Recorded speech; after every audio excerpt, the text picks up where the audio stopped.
식사 맛있게 하셨습니까? 예. 6월달, 7월달, 8월달 세 달에 걸쳐서 율법과 복음이라고 하는 그런 주제로 여러분과 좀 말씀을 나누어 보려고 합니다. 지난 주에 율법과 복음을 간략하게 구별하는 방법을 지난주 오후 예배 때 여러분과 나누었습니다. 율법과 복음이라고 하는 주제는 이제 성경 세 곳에서 다루고 있는데 가장 심각하게 다루는 것이 갈라디아서입니다. 그래서 할례를 통해서 의롭다함을 얻고 구원을 받으려고 하는 갈라디아 교회 성도들에게 그것은 변질된 복음, 다른 복음이다라고 하는 얘기를 통해서 이제 할례 문제, 인간의 행위, 인간의 공로를 통해서 구원을 이루려고 하는 것은 율법주의고 그건 변질된 복음이다는 것을 말하려는 것이 갈라디아서라면 똑같은 율법과 복음을 다루지만 본질과 그림자, 그러니까 참 실체와 그 실체를 비추는 그림자로서의 복음과 율법을 다루는 것은 히브리서입니다.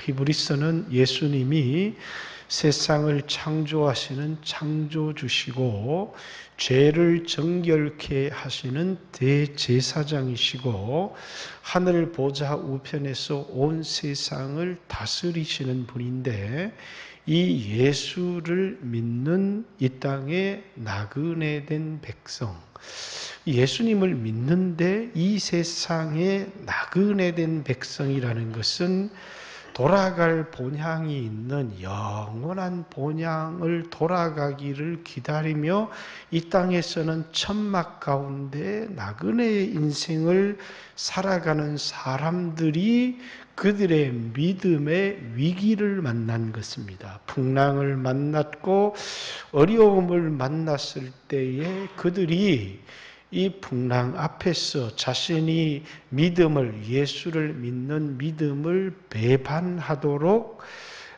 그들에게 요구하는 이 환경 앞에서 그들이 율법과 복음을 어떻게 이해해야 되고 어떻게 예수 그리스도를 믿는 믿음을 지키며 살아가야 하는가라고 하는 것에 대한 답을 주기 위해서 기록한 것이 히브리서입니다. 말이 어렵습니까? 문장이 좀 길어지니까 간단하죠. 하나도 안 어렵죠.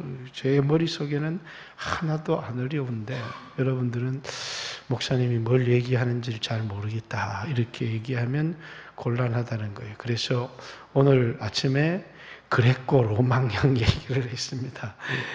그레코 로마형은 뭘 붙들면 안 된다고요? 그래도 아래 다리 붙들면 안 된다는 거예요. 땅의 것, 아래 것 붙드는 사람들이 그리스도인이 아니고 위의 것. 그래서 그리스 로마의 경기 방식은 절대로 다리를 잡지 않는 것입니다. 항상 어깨 위를 잡는다는 것은 위의 것을 잡는 것이고 신령한 것을 잡는 것이고 땅의 것을 잡는 인생은 하급의 인생이고 그것은 신령한 삶이 되지를 못한다. 그래서 히브리서는 먼저 온 세계가 영적인 세계와 이 땅의 그림자와 같은 세계와 영원한 세계와 나그네와 같이 잠깐 살아갈 이 세상의 삶을 구별하고 있는데, 근데 이 땅에 이제 오늘날의 이 세계관은 이제 이 세계가 영적인 세계와 육신적인 세계가 있다고 생각하는 것이 아니고 이 육신적인 세계가 전부라고 생각하기 때문에 믿음은 이 육신적인 세계에서 잘 되는 것이고 배부르는 것이고 성공하는 것이고 그건 성경이 얘기하는 믿음과는 전혀 다른 것이고, 그런데 오늘 그런 변질된 믿음을 가지고 살아가는 사람들이 굉장히 많다. 우리는 믿음으로 온 이 세계가 하나님의 말씀으로 지어졌다는 사실을 알아야 되고, 뿐만 아니라 이 보이는 것은 이 나타난 것으로 말미암아 된 것이 아니라 하나님의 말씀으로 지어졌다는 사실을 알아야 된다라고 하는 것을 오늘 오전에 나누었습니다. 그런데 이제 또 한 군데의 율법과 복음의 문제를 다루는 것이 이제 로마서입니다. 이 로마서에서 율법과 복음을 다루는 중요한 이유가 죄 용서함을 받은 그리스도인들이 죄를 짓고 살아가는데 도대체 예수 믿는 사람들이 죄를 짓고 살아갈 수 있느냐라는 문제와 죄를 짓고 살아가면 어떻게 되는가? 그러면 죄를 짓고 살아가는 그리스도인들의 구원은 취소가 되는 것인가? 그리스도인들이라고 하는 사람이 죄를 지으면 도대체 어떻게 되는 것인가? 라는 문제를 다루기 위한 것이 로마서에 나오는 율법과 복음에 관한 이야기입니다. 그래서 자, 율법과 복음은 어떻게 구별한다고요? 율법은 명령이 담겨져 있다고요. 말씀을 지켜라. 그리하면 살 것이다. 그래서 그리하면 if 문장이에요. 말씀에 순종하면 산다. 순종하지 못하면 죽는다. 그래서 율법은 모든 게 명령입니다. 우리에게 뭘 요구하는요? 행동과 순종을 요구하는 명령이에요. 근데 복음은 뭐라고요? 지난 오후 시간에 로마서 몇 장 나눴어요? 기억이 하나도 안 나시죠? 곤란해요, 이러면. 시리즈 설교에는 기억이 안 나면 죽쓰는 거예요. 로마서 5장 말미암아, 예수로 말미암아, 그의 피로 말미암아, 그의 죽으심으로 말미암아, 우리가 뭐라고요? 의롭게 되어지고, 우리가 하나님의 자녀가 되어지고, 이런 말씀을 나누었잖아요. 그러니까, 우리에게 뭘 하라는 게 아니라 예수님이 했다는 거예요. 예수님이 죽었고 예수님이 피 흘렸고 그래서 예수님 때문에 because 이렇게 얘기했잖아요. 뭐뭐로 말미암아 예수님 때문에 내가 하나님과 화평을 누리고 예수님 때문에 내가 의롭다함을 얻고 예수님 때문에 내가 구원을 받고 예수님 때문에 내가 하나님과 화목하게 된다. 그게 뭐라고요? 복음이에요. 그래서 뭐 하라는 거예요? 그것을 믿어라. 이게 복음은 믿어라라는 것이고 율법은 행하라. 근데 하나님이 율법을 주신 이유는 율법을 지켜서 구원을 받으라고 주신 것이 아니라 인간의 실패를 드러내기 위한 것이다.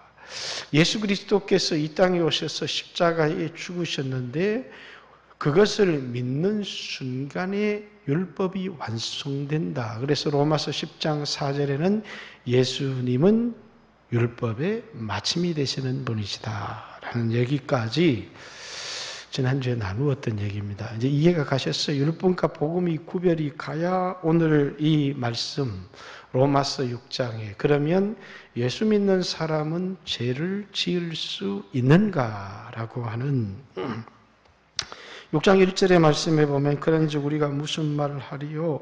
은혜를 더하게 하려고 죄에 거하겠느냐? 그럴 수 없느니라. 죄에 대하여 죽은 우리가 어찌 그 가운데 더 살리요? 이렇게 예수 믿는 사람은 죄를 지을 수 있다고요? 없다고요? 본문에 나와 있잖아요. 답을 못 하시면 안 돼요. 예수 믿는 사람은 죄를 지을 수 있다고요? 없다고요? 우리 죄 짓고 살잖아요. 왜 죄 안 짓고 삽니까? 그러면 내 믿음이 가짜거나 아니면 내가 구원을 못 받았거나 여기는 예수 믿는 사람이 결코 죄를 지을 수가 없느니라 이렇게 얘기를 했는데, 근데 왜 우리는 죄를 짓고 사느냐? 그러면 죄를 짓고 사는 우리는 그리스도인이 아니냐? 우리는 구원을 못 받은 사람이냐?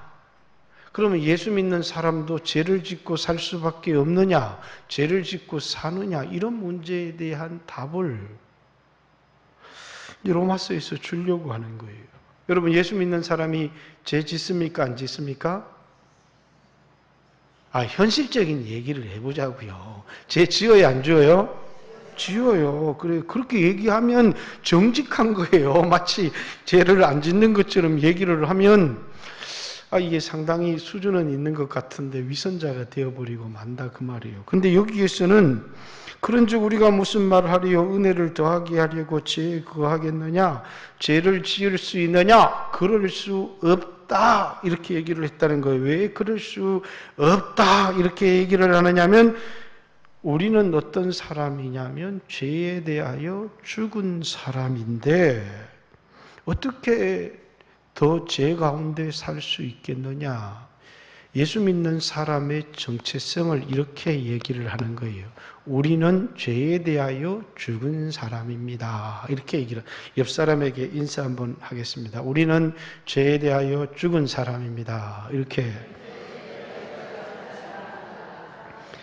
근데 왜 죄 짓고 사세요? 이게 이제 로마서의 고민이에요. 죄에 대해 죽었다고 하면서 왜 죄를 짓고 살아가느냐 이 말이에요. 이 말을 이제 여러분들이 로마서 6장 1절부터 11절까지는 죄를 짓지 마라. 예수 믿는 사람은 죄를 짓지 마라. 이렇게 명령이 되어지면 이건 율법이에요. 그죠? 그러면 예수 믿는 사람은 죄를 지을 수가 없고 어느 정도 수준이 되면 완전한 사람. 그래서 요한일서 3장에 우리 안에 예수라고 하는 시가 있으면 더 이상 죄에 거할 수 없다. 이렇게 얘기하면 그 완전주의자가 되는데 그건 성경이 우리에게 가르치는 바가 아니에요. 그럼 이게 죄 짓지 말라는 명령인지 아니면 이 말이 우리는 죄에 대하여 죽었다라고 하는 체험을 말하는 것인지 아니면 죄를 예수 믿은 사람은 이제는 결코 죄 지을 수 없는 상태 가운데로 들어간다는 말인지 이게 무슨 말씀이에요? 우리가 죄에 대하여 죽었다라고 하는 이 말은 우리에게 죄를 짓지 말라는 명령입니까? 아니고 우리로 죄를 지을 수 없는 사람이 그리스도인이다. 그리스도인이 되면 죄를 지을 수 없는 완전한 사람이 된다라고 하는 것을 선언하는 말입니까? 그 말도 아니에요. 이 말은 무엇을 말하는 것이냐면 예수를 믿은 우리에게 어떤 일이 일어났는가를 말하는 거예요. 예수 믿는 우리에게 어떤 일이 일어났느냐 하면 예수님이 죽었을 때 나도 죽었다라고 하는 것을 뭐라고요? 알아라 또는 믿어라 그 얘기를 하는 것입니다.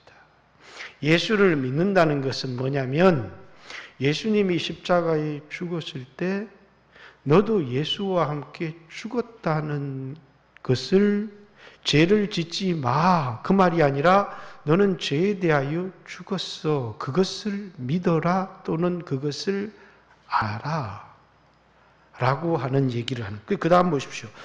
무릇 그리스도와 합하여 침례를 받은 우리는 그의 죽으심과 합하여 침례를 받은 줄을 믿지 않느냐? 알지 못하느냐? 그 얘기를 하는 것입니다.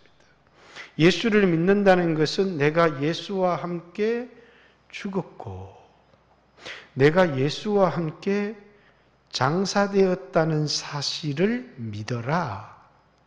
먼저 우리에게 죄 짓지 마. 죄 짓는 사람은 그리스도인이 아니야. 그건 개판 그리스도인이야. 이렇게 얘기를 하는 게 아니고 우리가 알아야 될 것. 우리가 믿어야 될 게 뭐냐면 나는 누구냐면 죄에 대하여 죽은 사람이라는 사실을 알아라. 예수가 죽을 때 너도 죽었고 예수님이 죄 때문에 십자가에 못 박힐 때 너도 예수와 함께 죄 때문에 함께 십자가에 못 박혔다. 그래서 나는 누구냐? 라고 내 자신의 정체성을 이해할 때 나는 죄에 대하여 죽은 사람입니다. 뒤에 이제 너희는 죄에 대하여는 죽은 자요 하나님께 대하여는 산 자로 여길지어다 라고 하는 말은 뭐냐면 자기를 그렇게 죄에 대하여 죽은 사람으로 인정을 해라 라는 얘기지 죄 지으면 안 돼 라고 하는 명령형의 문장이 전혀 아니에요. 그러면 이 말은 로마서 6장부터 11장까지 이 문장은 전부 다 뭐냐면 예수 믿는 우리에게 일어난 일, 무슨 말인지 우리에게 어떤 일이 일어났느냐 그걸 설명해 주는 거예요. 예수 믿는 우리에게 어떤 일이 일어났다고요? 내가 장사되었고 내가 죽었다는 거예요. 그래서 죄에 대하여 죽은 우리가 언제 죽었어요? 근데 예수님이 십자가에 죽을 때 내가 예수님과 함께 죽었다는 것을 모르느냐? 그걸 안 믿느냐? 그걸 알지 못하느냐? 이렇게 말하는 것입니다. 그것은 법적으로 우리에게 어떤 일이 일어났는가? 예수 믿는 우리에게 일어난 명백한 사건, 그 사건이 내가 십자가에 죽은 것 체험이 없어요. 언제 내가 십자가에 죽었어요? 그런데 예수님이 죽었어요.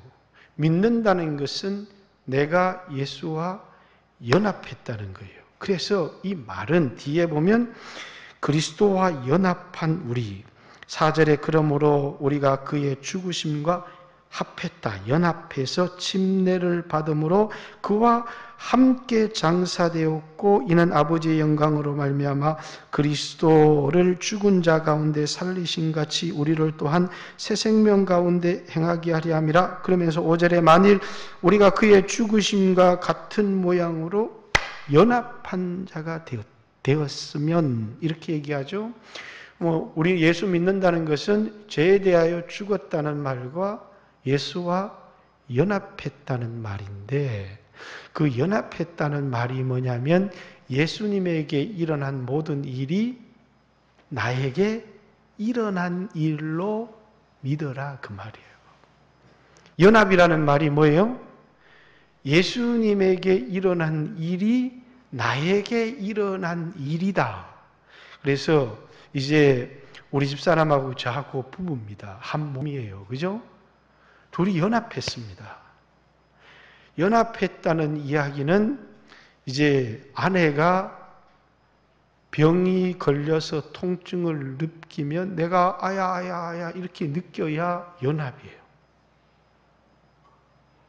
근데 우리 집사람이 아파도 나는 안 아파요. 왜 안 아프냐? 법적으로는 연합을 했는데 실제적인 통증은 안 온다 이 말이에요. 우리는 예수님과 법적으로 연합했는데 예수님과 내가 하나가 되었어요. 그래서 하나님은 예수님에게 일어난 일을 나에게 일어난 일로 여겨요. 이것을 믿음이라고 해요. 이것을 연합이라고 해요. 그런데 예수님이 십자가에 아야 이렇게 할 때 뭐라고요? 난 하나도 안 아팠어요. 예수님이 죽었을 때 내가 죽었어요? 안 죽었어요. 근데 법적으로 하나님이 어떻게 여겨주시느냐면 예수님이 십자가에 아야 할 때도 내가 그 고통을 느낀 것으로 여겨주고 예수님이 십자가에 숨이 꼴까닥 넘어갈 때 내가 죽은 것으로 취급해 준다 이거예요. 여겨준다 이거예요. 그래서 나는 뭐예요? 죄의 대가를 치루었어요. 왜? 죄에 대하여 죽었기 때문에 죄의 대가를 치루었잖아요. 예수님이 죽었지만 그 예수님의 죽음을 내 죽음으로 인정해 주시겠다는 거예요. 그게 뭐냐면 예수를 믿는 것이고 그게 연합한 것이에요. 연합. 그래서 이것은 우리에게 뭘 얘기를 하는 것이냐면 이젠 예수 믿는 사람은 죄 지으면 안 돼요. 이건 말하는 게 아니고 예수가 십자가에 죽을 때 당신도 죽은 사람입니다. 라고 하는 우리의 정체성, 도대체 우리에게 어떤 일이 일어났는지, 도대체 십자가에 일어난 사건과 우리와 무슨 상관이 있는지, 그래서 예수님이 십자가에 죽으시고 장사되고 부활하신 그 사건이 내게 일어난 사건이다. 그래서 예수님이 죄에 대해 죽었는데 너도 죽었다. 예수님이 장사되었는데 너도 예수와 함께 장사되었다. 예수님이 부활했는데 너도 새 생명 가운데 부활할 것이다. 여기는 그와 함께 살 줄을 같은 모양으로 부활과 같은, 여기 5절에 보면 만일 우리가 그의 죽으심과 같은 모양으로 연합한 자가 되었으면 또한 그의 부활과 같은 모양으로 연합한 자가 되리라 라고 하는 미래형으로 기록되어 있는데, 원래는 미래형이 아니고 뭘로 기록해야 돼요? 이미 부활도 우리에게 아직 부활이 일어나지 않았어요. 그런데 에베소서에는 이렇게 기록하고 있어요. 예수님과 우리가 이제 그분이 우리를 살리시고 일으키시고 앉히셨다 이렇게 얘기해요. 예수님이 뭡니까? 예수님께서 살아나셔서 그리고 일어나셔서 부활하셔서 살아나고 부활하셔서 하늘 보좌 위에 앉으셨는데 우리도 뭡니까? 살리시고 일으키시고 앉히시고 이렇게 전부 다 과거형으로 기록하고 있어요. 그건 이미 우리에게 뭐라고요? 일어난 일이라고 기록을 하고 있어요. 그 말은 예수님에게 일어난 일은 우리에게 일어난 일이라는 거예요. 예수 믿은 사람들에게. 아직 우리에게는 미래의 사건일지 모르지만 우리가 예수님과 연합했기 때문에 예수님이 살아나셨어요. 그리고 예수님을 일으키셨어요. 예수님을 하늘 보좌 우편에 앉히셨어요. 그런데 우리에게 어떤 일이 일어났느냐 하면 하나님이 우리를 살리시고 우리를 일으키사 하늘 보좌 우편에 앉히시니 이렇게 얘기를 하고 이미 우리가 뭐라고요? 하늘 보좌 우편에 앉은 사건을 미래에 일어날 사건으로 기록한 게 아니라 이미 일어난 사건으로 기록하고 있어요. 그렇듯이 여기 로마서에서는 부활의 사건을 미래 사건으로 기록하고 있지만 예수님의 십자가의 죽으심, 예수님의 부활, 연합이라고 하는 그 말의 의미가 뭐냐면 예수님에게 일어난 사건이 내게 일어난 사건입니다 라는 것을 설명하면서 그것을 알지 못하느냐, 그것을 믿어라. 그래서 이것은 죄를 짓지 말라고 하는 명령이 아니라 뭐라고요?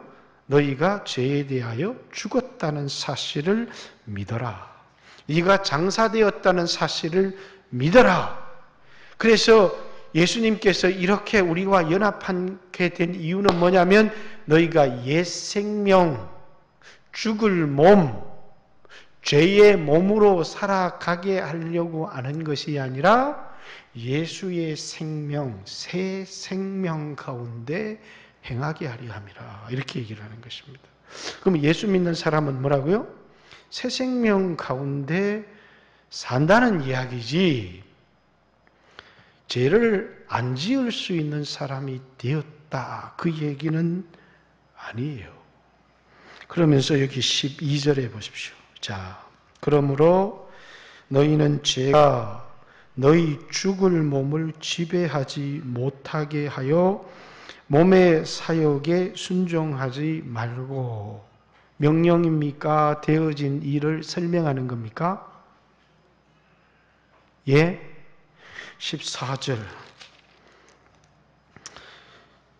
제가 너희를 주장하지 못하리니 이는 너희가 법 아래 있지 아니하고 은혜 아래 있음이라.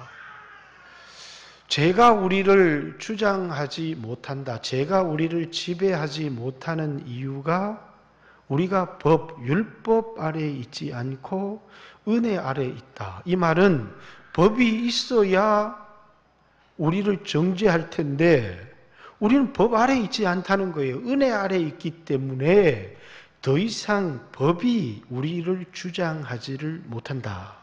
왜? 내가 율법에 대해서는, 죄에 대해서는 완전히 죽어버렸기 때문이다. 그것을 믿어라. 너희는 더 이상 율법 아래 있지 않고 예수 믿은 사람은 어디 아래 있다고요? 은혜 아래 있다는 사실을 믿어라 라고 하는 이 14절의 말씀과 12절의 말씀은 완전히 위배가 됩니다. 12절에 그러므로 너희는 제가 너희 죽을 몸을 지배하지 못하게 하여 몸의 사욕에 순종하지 말고 라는 말은 죄짓지 말라는 얘기입니까? 아니면 죄를 지을 수 없다는 얘기입니까? 무슨 얘기예요? 이거는 명령이에요. 먼저 11절까지 그리고 14절의 말씀은 우리에게 되어진 일을 믿으라고 알라고 여기라고 설명하는 것이고 12절에 그러므로 라는 것은 우리는 우리에게 이런 일이 일어났어도 죄를 지을 가능성이 남아있다는 거예요? 없다는 거예요? 전혀 죄를 지을 가능성이 없다. 우리는 죄를 지을 수 없는 사람이다. 그러면 뭐하러 너희 죽을 몸을, 죄가 너희 죽을 몸을 지배하지 못하게 하라. 또는 몸의 사역에 순종하지 말라. 이런 명령을 우리에게 못하러 합니까? 이거는 믿으라는 얘기입니까? 하지 말라고 하는 명령의 문장입니까? 이거는 명령의 문장이에요.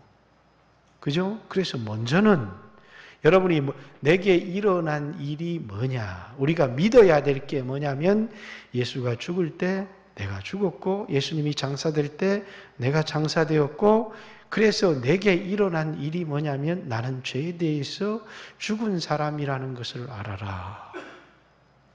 너희가 그리스도와 연합한 자라고 하는 사실을 알아라. 그게 너희다. 너희 정체성이다. 그 말입니다. 그렇기 때문에 이 땅에 육체를 가지고 살 때 다시는 육체의 사욕이나 죄에게 종노릇하지 말고 살아라 라고 명령을 하는 것은 우리에게 법적으로 죄에 대하여 죽은 사건이 일어났어도 이 땅에 살아갈 때 우리는 죄를 지을 가능성이 있다 없다고요? 있다.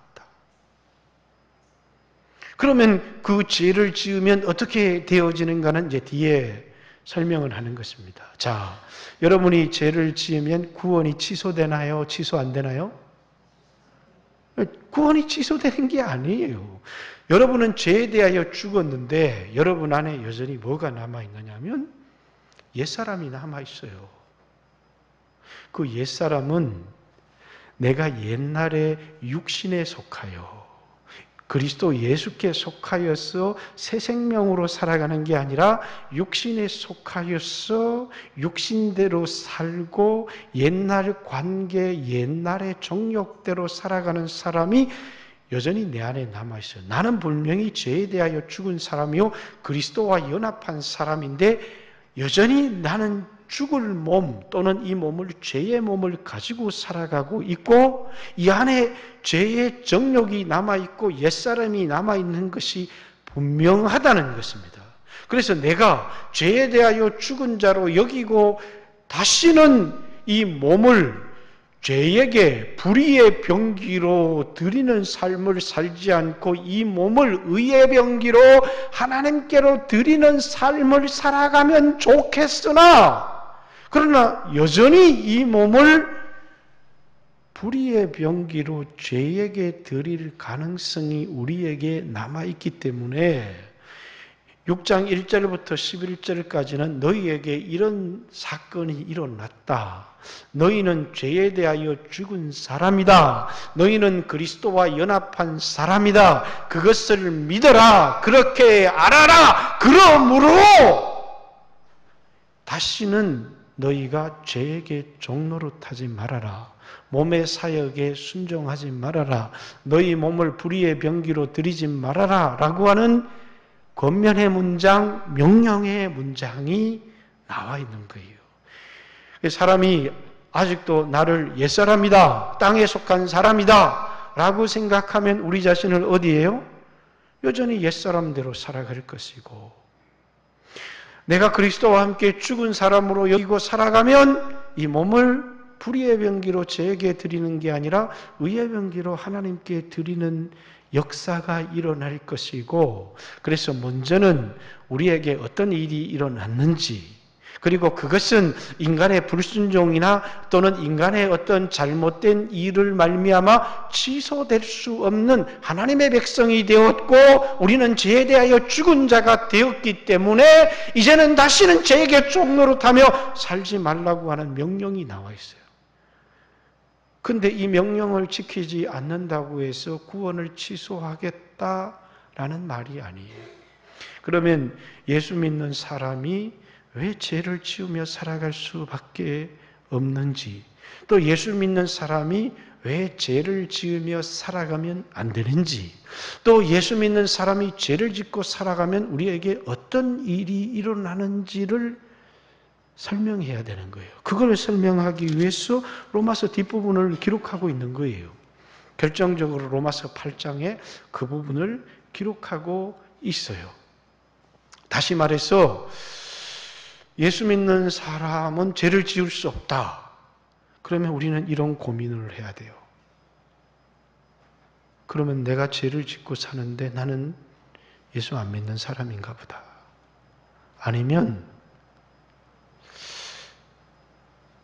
내가 마치 죄를 안 짓고 살아가는 사람인 것처럼 다른 사람들에게는 위선적인 삶을 살아가든지, 아니면 내 내면적으로는 죄를 여전히 짓고 넘어지고 살아가고 있기 때문에 나는 구원받지 못한 사람이라고 나를 인식하며 살아가든지, 이 두 가지 생각이 우리를 지배하게 돼 있다는 거예요. 그러나 성경은 뭐라고 얘기하고 있느냐면, 죄에 대하여 죽었고 그리스도와 연합한 자가 되었어, 이렇게 얘기를 하는 겁니다. 그건 우리에게 이미 일어난 사건이야. 그럼에도 불구하고 우리가 그리스도와 연합하여 새 생명 가운데 살아갈 수도 있고, 옛사람과 연합하여 죄 가운데 살아갈 수도 있다.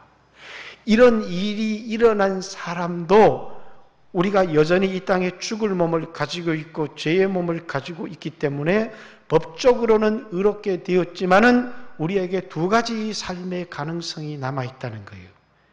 하나님이 이렇게 우리를 위하여 죽어주신 목적은 어디에 있느냐면, 다시는 죄에게 종노릇하지 말고 새 생명 가운데 행하게 하려고 이런 일을 했지만, 여전히 우리 가운데는 죄를 짓고 살아갈 가능성이 굉장히 다분히 남아있다는 거예요. 왜? 여전히 우리 속에 뭐가 있기 때문에요? 옛사람이 존재하기 때문에. 그래서 예수 믿는 사람 안에는 전쟁이 일어나는 거예요. 그게 뭐냐면 옛사람. 이것은 예수와 연합한 자가 되어서 죄와에 대해서는 완전히 죽은 자로, 하나님께 대하여는 산 자로 살아가려고 하는 새 사람이 있는 반면에 또 하나의 옛사람이 있는 거예요. 옛날에 사람들과의 관계를 생각하며 육신의 정욕을 쫓아 살아가고자 하는 옛사람도 내 안에 그대로 남아있는 거예요. 그래서 내가 누구냐? 나를 새 사람이라고 생각하는 사람은 몸을 하나님께 드릴 것이고, 옛사람이라고 생각하는 사람들은 이 몸을 죄에게다가 드릴 것이다. 이 두 가지 가능성이 우리에게 남아있다. 그렇기 때문에 우리에게 죄에게 드리지 말고 의에게 드려라. 불의의 병기에 드리지 말고 의의 병기로 하나님께 드려라. 그래서 몸의 사용, 예수 믿는 사람이 이 몸을 어떻게 사용할 것인지 로마서 12장에 너희 몸을 하나님이 기뻐하시는 거룩한 산 제물로 드려라. 그래서 이 몸을 하나님께 드리는, 그러나 이 몸을 죄에게 드려 죄에게 종노릇하는 삶을 살아갈 수도 있고 이 몸을 하나님께 드려 의의 종으로 살아갈 수 있는 가능성이 우리에게 남아있기 때문에 되어진 일을 설명하는 것이 아니라 권면의 문장도 우리에게 하고 있는 것입니다. 그런데 우리는 많은 사람들이 여전히 뭐 가운데 살아가요? 죄 가운데 살아가. 그럼 죄 가운데 살면 어떻게 되어집니까? 예를 들어서 옛 관계. 하나님은 우리가 어디에 묶여 있는지를 돈에 묶여 있어요. 돈에 대한 욕심에 완전히 묶여 있어서 돈이 하나님의 것으로 내가 청지기로서 살아가는 게 아니라 하나님 앞에 새롭게 된 사람은 나는 뭡니까? 청지기예요. 소유는 하나님의 것이에요. 이건 새 사람이에요. 옛 사람은 뭡니까? 돈의 주인으로 살아가요. 물론 돈의 종노릇하는 삶을 살아가지만. 그럼 이 사람은 어떤 일이 일어날까요? 경제적인 파탄이 일어나요. 몸을 잘못 사용하는 사람들이 있어요. 저처럼 대단히 게으르거나 몸을 좀 잘못 사용하는 사람들에게 몸은, 물론 성경의 신학은 병은 죄의 결과물이다라고 100% 말하지는 않아요. 여러 유전적인 요인들도 존재하고 뿐만 아니라 여러 환경적인 요인도 존재하지만 또 하나의 병의 중요한 이유 중에 하나가 뭐라고? 육체를 잘못 사용하면 그 몸에 병이 온다고 하는. 왜? 몸을 잘못된 곳에 들였다라는 것입니다. 그래서 여러분, 우리의 육체에 병이 오면 사도 바울처럼 이것이 하나님께서 광야처럼 쳐서 그를 겸손하게 하기 위해서 주는 것인지, 내 몸을 잘못 사용해서 하나님이 이 몸을 징계하는 것인지, 아니면 이게 유전적인 요인인지 우리 스스로 우리 자신을 돌아봐야 된다는 거예요. 내가 몸을 어떻게 사용했는가, 이것을 돌아봐야 되는 것이고, 뿐만 아니라 우리는 옛사람으로 살아갔던 수없는 관계들이 있어요. 그래서 이제는 그리스도를 따라가는 게 아니라 사람을 따라가는 거예요. 그러면 어떻게 되어지는 것입니까? 옛사람으로 살아가서 특별히 이제 교회 안에서 주님의 뜻을 따라 순종하는 게 아니라 우리끼리 그걸 뭐라고 했냐면 성경에는 당을 지어 이렇게 얘기를 하는 겁니다. 그 당이라고 하는 것은 주님 안에서 새로운 어떤 그 주님의 뜻에 순종하는 지체로서의 삶보다는 뭐가 더 중요한 거예요? 우리끼리가 더 중요한 거예요. 그러면 당을 짓게 되면 어떤 일이 일어나느냐 하면 자기들끼리 서로 물고 뜯고 싸우는 관계의 파괴가 일어난다는 거예요. 그래서 사사기서에도 보면 뭡니까? 아비멜렉 자식들이 당을 지어가지고 그 첩의 자식이 당을 지어가지고 처의 자식 70명을 한반석에 죽였는데 당을 지은 사람들끼리 뭡니까? 서로 죽여버리고 죽이는 사건이 일어난다는 거예요. 그 왜 그러냐? 이게 이제 옛 관계 속에 있기 때문이라는 거예요. 그래서 당을 짓는 것은 대단히 좋지 않는 것입니다. 우상이라고 하는 모든 것은 뭐냐면 내가 옛사람에 사로잡혀 있는 거예요. 내 삶의 어떤 부분에 고통이 찾아온다. 그러면 그 부분을 빨리 깊이 돌아봐야 되는 이유가 그것이 뭐가 될 수 있기 때문이에요? 내가 옛 관계에 옛사람에 매인 나의 우상일 수 있기 때문이에요. 자식은 하나님이 나에게 맡긴 선물이고 믿음으로 잘 키워서 제자로 키워야 되는데 자식을 예수 믿는 제자로 키울 생각이 없어요. 어젯밤에 우리 예배를 드리는데 우리 새끼들이 나한테 아빠는 자식에 대한 욕심이 조금도 없느냐고 이렇게 물어봐요. 왜냐하면 누구든지 자식에 대한 욕심이 있을 수 있잖아요. 그래서 아빠는 니들이 주님 앞에 쓰임받기를 바라는데 그런데 좀 덜 고생하고 쓰임받았으면 좋겠다. 그런 마음이 솔직히 있다. 그런 얘기를 했습니다. 누구나 다 자식을 사랑하기 때문에 그런 마음이 있는데 자식을 복음 전하는 주님의 일꾼으로 제자로 잘 키워야 되겠다는 생각이 아니고 내 자식인데 이 자식을 통해서 내가 성공을 봐야 되겠다.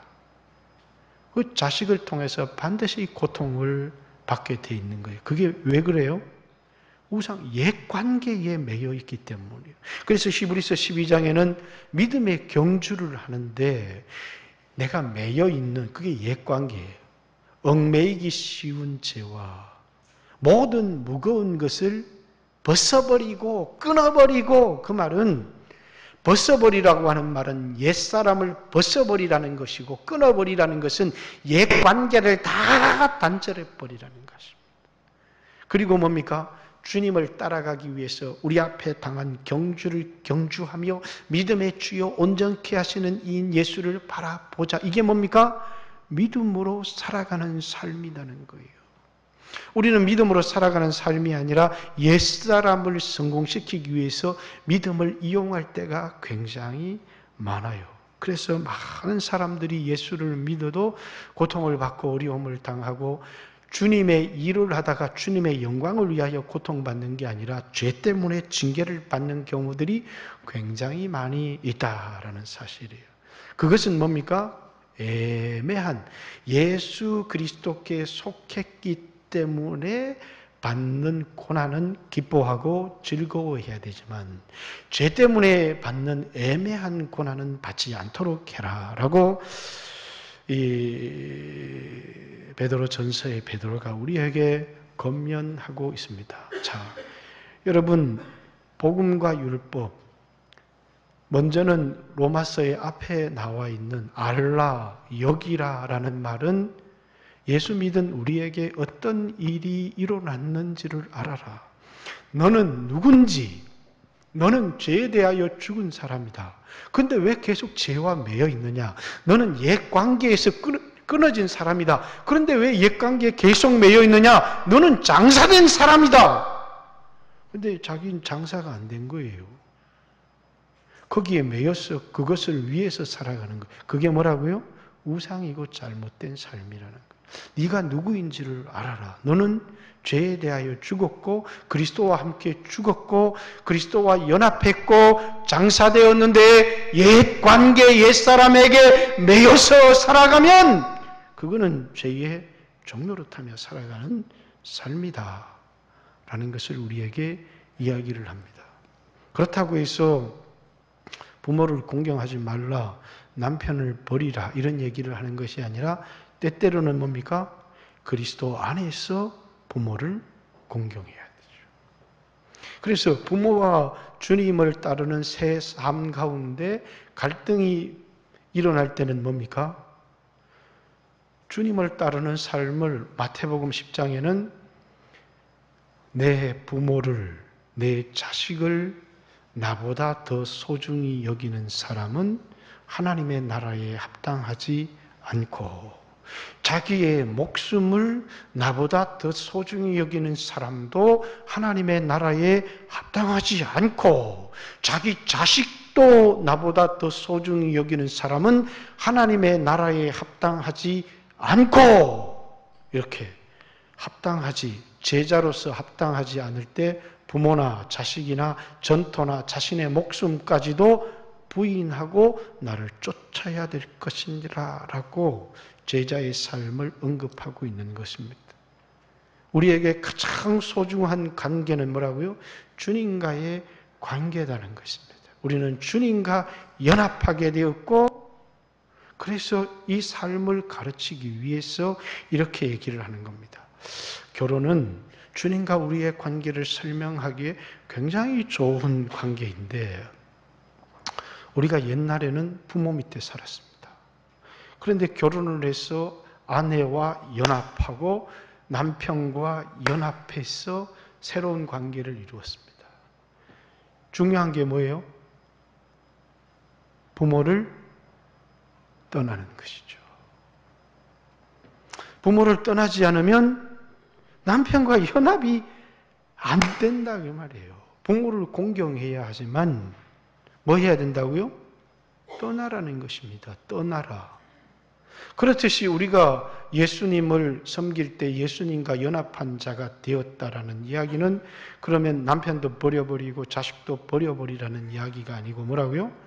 우리는 그리스도와 우리의 관계가 첫 번째가 되어질 때 우리는 자식도 바로 키울 수 있고 부모도 바로 공경할 수 있다는 이야기지. 만약에 자식이나 부모가 주님과 연합하는 데 방해가 되고 그것에 매여 있다면 그것은 옛사람이라고 얘기하는 겁니다. 그래서 여러분 부부 생활에 연합에 가장 방해가 될 때가 뭐예요? 부모가 자식을 안 떠나보내거나 자식이 부모를 떠나지 않으면 그건 부부가 아니에요. 그래서 어떤 엄마들이 찾아가서 야, 네 서방이 좋냐? 내가 좋냐? 이렇게 물어보면 예수 믿는 사람은 우리 서방이 좋지 뭐 이렇게 얘기를 해야지 부모님이 좋다 이렇게 얘기하면 뭡니까? 그거는 결혼을 안 한 것입니다. 그리스도와 우리의 연합이라고 하는 것이 그렇다 그 말이에요. 우리는 그리스도와 연합했을 때 뭡니까? 그 순간에 다른 모든 관계는 끊어지는 것이에요. 그리고 그리스도를 섬기는 것인데 우리는 모든 관계에 매여 있는 것입니다. 그리고 우리는 그리스도를 따라가지를 못합니다. 그리스도께 충성하지를 못합니다. 그리고 그 모든 관계에 아픔을 당할 때가 굉장히 많이 있습니다. 여러분, 새 생명 가운데 살아간다고 하는 게 뭔가? 그리스도와 연합해서 얻게 되는 생명이 새 생명입니다.